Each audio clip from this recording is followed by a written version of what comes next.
Welcome to Next Gen Leaders. I'm your host, Danina Tart. Today's episode features Melissa Booth, who recently graduated from Ball State University with a master's degree in Information and Communication Sciences. During her time at the university, she worked as a graduate assistant supporting the department's director and assistant director. Melissa also has a background in research. She recently contributed to a published report with TechPoint on AI perception among Indiana tech leaders and collaborated with her professors on a research paper exploring AI and its impact in academic settings. Before her graduate studies, Melissa served as a career specialist for Jobs of America, assisting job seekers with their career development. Additionally, she gained experience in managerial communication and merchandising roles with national retail brands, where she developed her leadership and customer service skills. Melissa, welcome to the show. Thank you so much for having me. I'm really happy to be here. Melissa, I'm excited about the opportunity to get a chance to talk to you. Of course, we first met when I spoke at the Women Working in Technology conference earlier in the year, and I must say that you impressed me then, and you have continued to do so as I watch your career path and your growth on LinkedIn. So I'm excited to have you here with me. I'm excited too.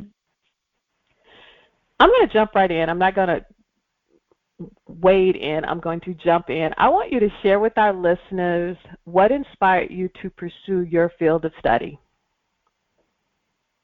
Okay, so I'll give you some background. I have a bachelor's degree in fashion merchandising with a minor in entrepreneurial management. I recently graduated with my master's in information and communication at Ball State University. When I was working in fashion as a manager, I developed a strong interest in management, and I wanted to explore careers outside of the fashion industry. So this decision allowed me to expand my skill set. I wanted to have the opportunity to grow, and I knew that pursuing a master's degree would encompass both personal and professional development. I'm very grateful for the privilege to pursue higher education because it gave me a lot of insight about myself and about what I want to accomplish. I'm currently studying psychology, and I'm excited about the prospect of pursuing research in the future. Wow. First of all, congratulations on completing your master's degree. That is a great accomplishment, and I see that you are not wasting any more time because you've jumped into an advanced degree beyond that. I love academia. It has its draw, I must admit, having spent the last, prior to starting my own company, spent the last 12 years in academics, so I understand the draw. Yeah, and my mom recently received her master's degree last year. My sister also received her master's degree this year, so I think it just runs in the family. That's not a bad trait to have. Now, you know you couldn't get by without me because you are a techie. I had to ask you this question. What's the one app or technology that you cannot live without, and why? So I think that app would have to be TikTok, ironically. I think it's a remarkable app that curates personalized videos based on your preferences. I especially really like it because it's a great way to interact with new information. So recently I had saw a video on TikTok about a man who had a really great experience at a meditation retreat, and this inspired me to pursue one myself this upcoming August, so I'm very excited about that. I think there is a notion that TikTok is decreasing our attention span, and that may be true to some extent, but I do believe it also has its benefits. The platform has a really unique capacity to inspire people and create a sense of connection. And I think that that was something that we've all been missing, especially from, COVID. TikTok. No, TikTok. No, I am, there's no shade. I like the idea of TikTok because it gives you bite-sized information in short bursts of time, which helps with retention and actuality. So I'm a fan. I think it's one of the most popular apps right now, too. I think it's really dominating all of the social platforms right now. Excellent. All of you listeners out there, you organizations, if you are not on the TikTok boat, you might be missing something. Now, we've talked about your app that you can't live without. Let's talk about some of the current trends or developments in your field that excite you the most. So I'm very interested in research, and I recently wrote a paper with Dr. Alum, who is assistant professor at CICS at Ball State. We wrote a paper about generative AI and its relationship in academic settings. We specifically explored its direct relationship with ChatGPT. So I do think there's a notable sense of trepidation and fear when people think about ChatGPT, especially concerning research. There's issues such as transparency, ethical considerations, and plagiarism. However, I do believe it's a tool that can advance research by enabling more efficient data analysis. So I personally believe the benefits of this tool should outweigh the fear, especially if there are parameters set to avoid misuse.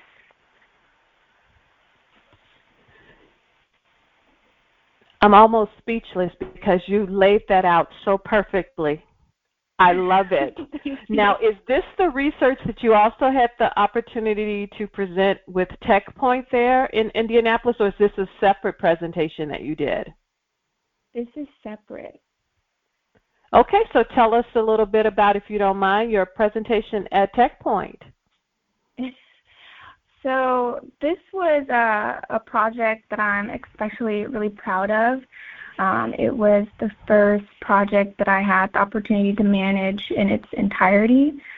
So it's a published report called Artificial Intelligence in the Indiana Workforce by TechPoint. So this report explores the impact of AI on the Indiana workforce. It highlights 85% of Indiana organizations are adopting or investing in AI. So I had the honor of working alongside Dennis Trinkle, who is the Senior Vice President at TechPoint, and Dr. Alum, who is the Assistant Professor at CICS. I also partnered with him in my paper about generative AI in academic settings. So this was a very, very exciting project. I was responsible for coordinating operations and making sure that we adhered to our timeline. For this experience, I think I learned the value of learning as you go and not letting uncertainty deter you. I also think being resourceful in unfamiliar areas is one of the best opportunities for anybody to grow. And the project really, it reinforced my adaptability and the ability to manage and motivate a team simultaneously. So I think my hands are in so many different areas, and I was juggling it. And of course, at times it was a little overwhelming, but it was really beneficial in building my skill sets.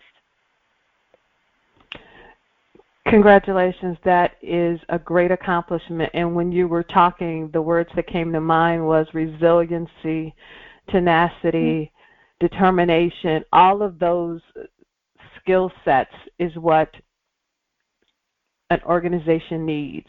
So I commend you on your accomplishments. I'm going to slide over to something less deep, if you will, and a little bit fun. Give me, what is your go-to fun fact about yourself when meeting new people? So my go-to fun fact is that I love to work out. I've been training in Brazilian Jiu-Jitsu for about 2 years now. I've also competed in 2 competitions. I got third my first time that I competed, and then my second competition I got second place. I'm not sure if you've ever seen the movie Miss Congeniality, but there's a scene where the main character, it's a great movie. It is. There's a scene where the main character's talent in the pageant show is a self-defense demonstration. And I've just been waiting for that moment when I can teach someone self-defense that could possibly save their life. But like, the idea is really empowering, to understand practical skills and to know that could be something that saves you. I find it really meaningful, and it's brought me a lot of confidence to participate in martial arts. So I'm a big advocate for martial arts. So what I'm hearing is mental and physical strength and knowledge are three words that are best suited, in my words, to describe you because you are a powerhouse. I love it. I agree. I love those words. I love to hear you say, I agree. Thank you so very much. And the reason why I say that is because sometimes as women, when someone gives us a compliment, the go-to response to try to minimize it. But I want to say thank you for owning up to the awesomeness that is you.